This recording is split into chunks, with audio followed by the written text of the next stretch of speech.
Bom dia, sexto ano. Bom, vamos começar a nossa aula. Olha só, filosofia, ok? Vocês já estão com um livro aí na mão de filosofia? Estão com lápis para marcar aí as páginas? Beleza. Olha só, nós, na última videoaula, eu vi com vocês o capítulo 14, que está falando sobre individualidade e individualismo. Lembram que a gente viu sobre isso? Lembrando, individualidade todos nós temos, né? Tem a ver com a nossa personalidade, com o nosso jeito de ser, as coisas que a gente pensa, as coisas que a gente deseja, almeja, né? Os nossos planos, tem a ver com a nossa individualidade. Individualismo, eu vejo uma palavra, individualismo já é uma coisa mais negativa, né? Vem de uma pessoa individualista que pensa só nela mesma, só pensa nos seus próprios interesses, não se preocupa com os outros, nem com a dor dos outros, nem o que ela está causando na vida dos outros, ok? Mas nós já vimos sobre isso no capítulo 14 e nós vamos lá para o capítulo 15, beleza? O capítulo 15 tem esse título aqui, ó. Estamos juntos nessa. Respeito e responsabilidade. Respeito e responsabilidade. Aliás, é o que as pessoas deveriam ter: respeito pelas outras e responsabilidade pelas outras.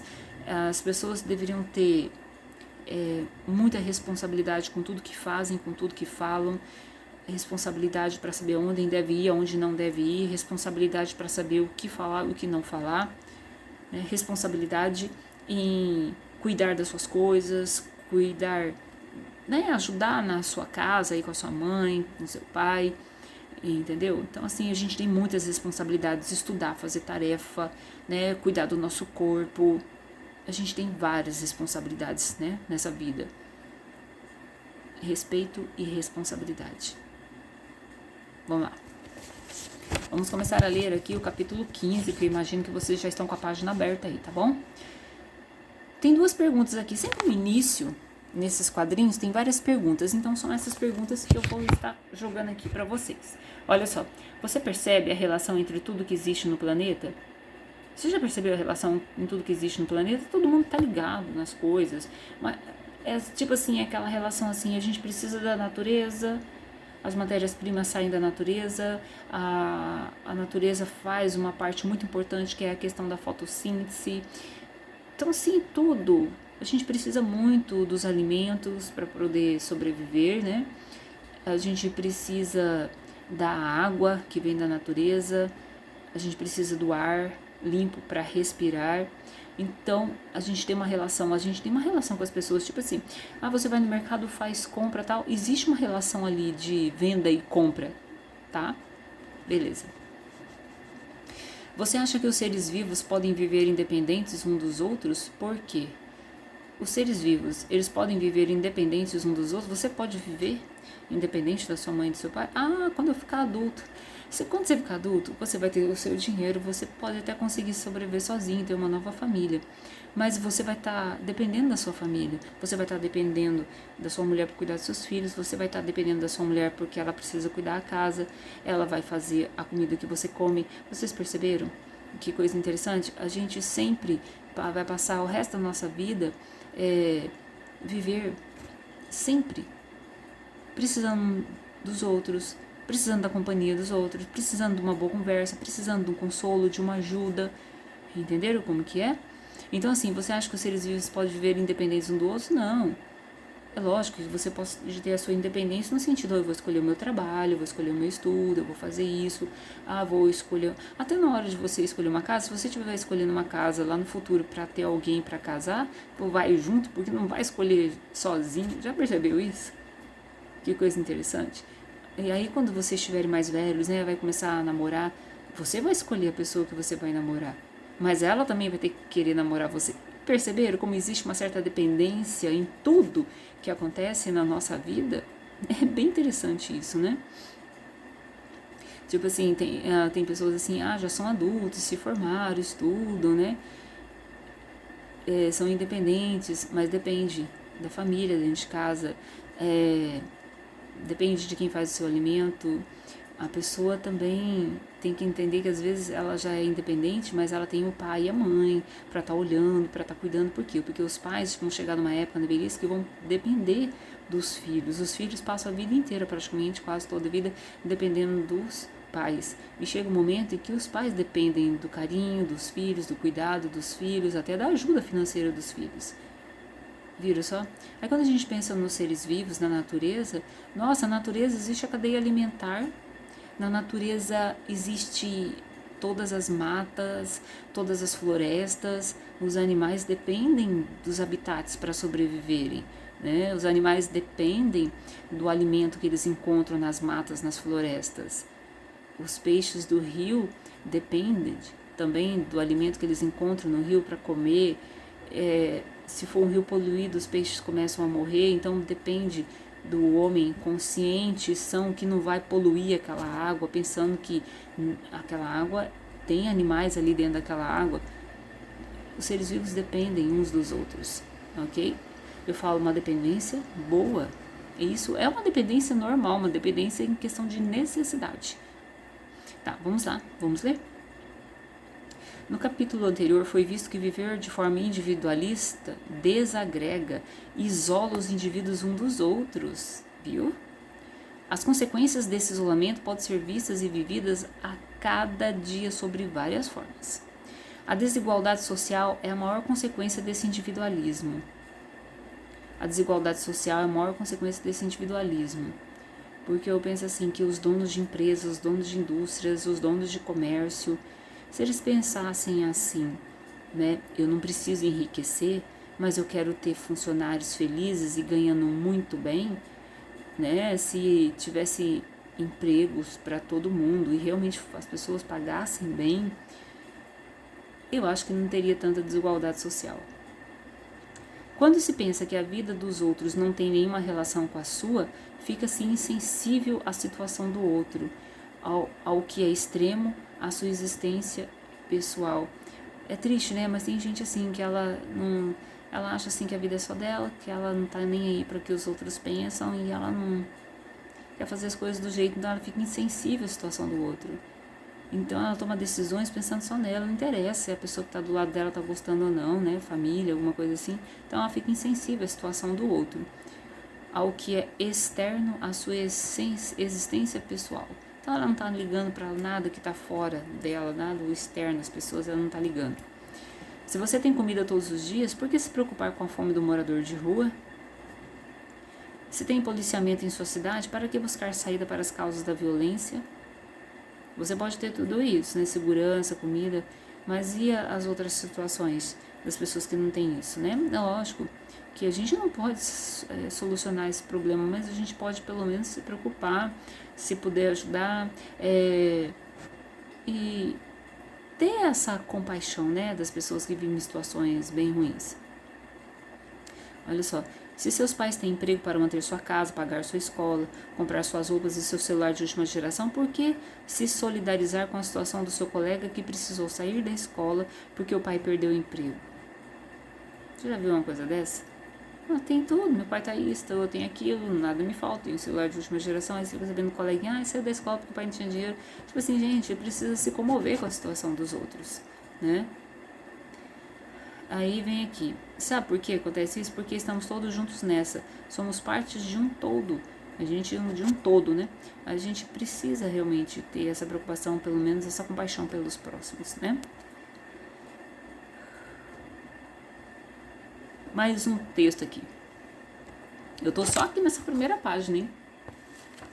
Falando sobre tudo isso. Você, sua família, seus amigos, seus professores e todos os outros seres vivos e não vivos são parte de um grande ecossistema e compartilham o nosso planeta. Viver assim, compartilhando tempo e espaço, é isso que a gente vive, compartilhando tempo e espaço. Facilita a compreensão de que tudo está interligado como uma grande teia. E é verdade, tudo nessa vida está interligado. Nós estamos interligados em tudo que a gente usa, em tudo que a gente precisa, na nossa casa, nas pessoas que a gente vive, né, com a natureza. Nos capítulos anteriores, foi iniciada a reflexão sobre o fato de que todos os indivíduos viverem em um mesmo lugar, que é o planeta Terra. Sim, todos nós moramos no planeta Terra. Continue refletindo sobre a responsabilidade e o respeito aos outros e ao planeta, certo? Mais uns questionamentos aqui para você. Pense nessa pergunta. Você acredita que cuidar do planeta leva a ter uma melhor qualidade de vida? Lógico, né? Cuidar do planeta, a gente vai ter uma qualidade melhor de vida, mas precisamos quase todos estarem cuidando do planeta, né?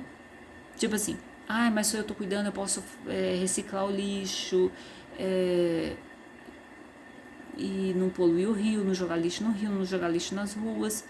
Mas aí que adianta, a minha parte é tão pouco, mas faz a sua parte, porque a sua consciência vai ficar tranquila.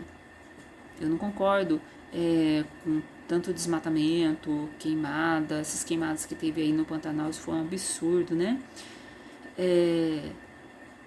Essas coisas assim, eu não concordo, nunca vou concordar. Eu posso fazer alguma coisa, eu posso ir lá pegar os culpados e colocar na cadeia, entendeu?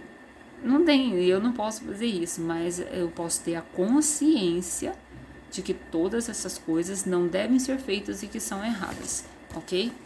E fazer a minha parte, né? Respeitar a natureza. Vamos ver o que mais fala aqui a outra pergunta. Percebe como no seu dia a dia você pode ser responsável por estabelecer e manter o equilíbrio nas relações com a Terra e com os outros seres vivos? Viu só? Essa responsabilidade toda aqui que eu falei com vocês, toda essa interligação, essa dependência que a gente tem das pessoas, dos seres vivos, da natureza, né? Como é importante isso. Beleza. Vamos lá. Na página 87 tem a problematização. Página 87, problematização. Pensa na história. Era a semana de comemoração do meio ambiente. A escola onde João estudava organizou várias atividades em torno da preservação da natureza. João e todos os alunos da sua turma receberam da professora de ciências uma sementinha que tinha como tarefa ir levar para casa, plantar, regar e observar, né, até ela germinar e brotar. A professora falou de uma maneira tão interessante sobre a transformação da semente em uma planta bonita e vistosa que João ficou muito estimulado com aquela atividade. Agora era a sua total responsabilidade a sobrevivência daquela planta, daquela semente que deu para ele plantar, cuidar e esperar germinar e florescer. Aquilo o conectava diretamente à existência de um ser vivo que dependia dele para nascer, né? Um ser vivo, uma planta, dependia dele para nascer. Então o seu pensamento foi longe. O que seria do ovo se não fosse a galinha? O que seria da borboleta se não fosse o casulo? O que seria do bezerrinho se não fosse a vaca? O que seria dele se não fosse sua mãe? E assim foi pensando o que seria. João pensou ainda mais longe. O que definia ser? Por que ele é o João que nasceu como um menino e não como uma planta? De repente tudo lhe pareceu esquisito. Ele pensava que isso era muito estranho, como toda criança esperta decidiu perguntar para sua mãe. Aí foi começar os porquês com a mãe. Mãe, por que eu sou o João e não uma planta? Meu filho, que pergunta esquisita, hein? Você tá bem? Para falar a verdade, estou me sentindo tão esquisito quanto a pergunta. Hoje minha professora pediu para que plantasse uma semente, cuidássemos até ver ela virar uma planta bonita.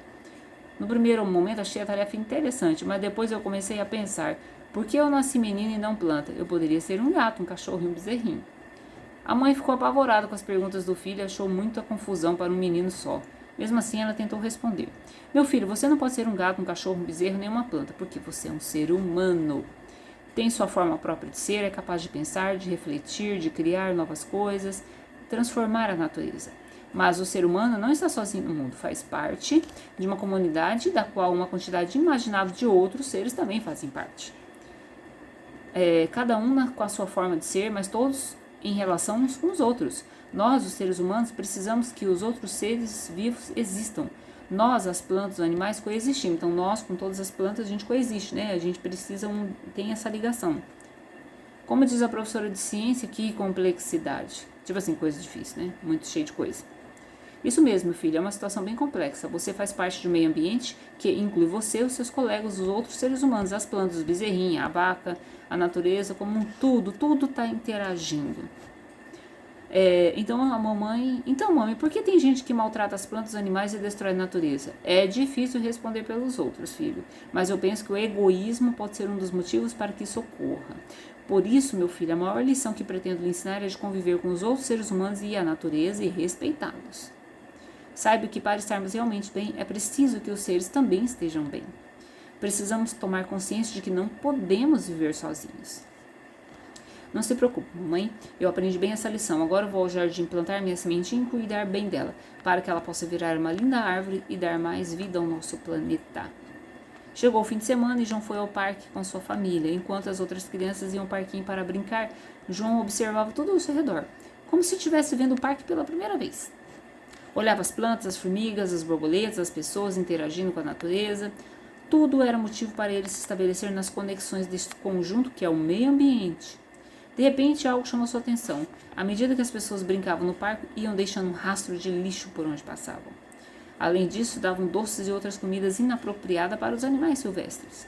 Olhando aquele desrespeito e pensando nas consequências daquelas atitudes, João realmente tomou consciência da profundidade do termo meio ambiente. Você viu que coisa interessante a história desse menino aqui com relação à história de ciências? A professora pediu para ele cuidar a sementinha, ele foi para casa, começou a indagar a mãe dele de diversas coisas, né? A mãe dele explicou que realmente nós todos estamos interligados mesmo, há uma necessidade, é uma cadeia de dependência, né? Um dos outros, porque é uma necessidade e é preciso. Que bacana, né? E aí ele começou a ver as coisas de uma maneira bem diferente. Ele começou a visualizar quando ele foi no parque, né? Que ele sempre ia, os mínimos detalhes, as folhas, as árvores, as formigas. Ele começou a observar tudo. Ver as pessoas interagindo e depois ver o lixo que as pessoas deixam, né? O desrespeito tremendo. Nós começamos o capítulo 15. Até a próxima aula para vocês. Tchau, gente.